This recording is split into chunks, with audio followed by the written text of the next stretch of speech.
trees right before have like one limb left. Yeah, it's true. Can't even decorate it. Exactly, like put one ornament. High pressure off the coast, that's really keeping us dry. And I want to give you an update on all of these wildfires that we're experiencing right now. The Camp Fire to our north, 130,000 acres burned, but 35% contained. The Woolsey Fire to our south, 97,000 acres, 40% contained. And then overnight, the Sierra Fire around the San Bernardino area, 147 acres currently burned from that fire. Smoke pouring in, that's what's impacting our air quality. These are our Santa Ana winds, so they've died down. You can still see those double digits around the Fraser Park area, but our air quality, it's staying unhealthy for sensitive groups, an AQI of 112. And we're under that air quality alert that's going to be in effect really until these fires are extinguished. But these winds, they are going to be dying down. This is around 3:30 p.m. You can see we were seeing yesterday wind gusts close to 30 miles per hour around Tehachapi by this time.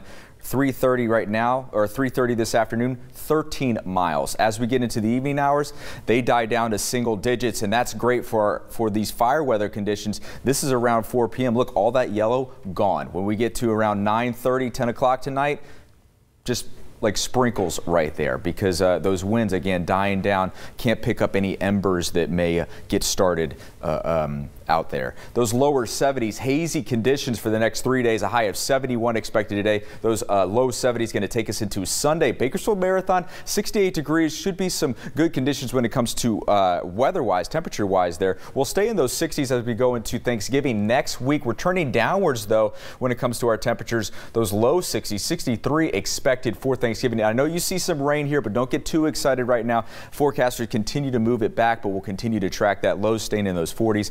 71 expected for the high in Kern River Valley, 63 in Tehachapi, and 61, those lower 60s in Fraser Park going into the weekend.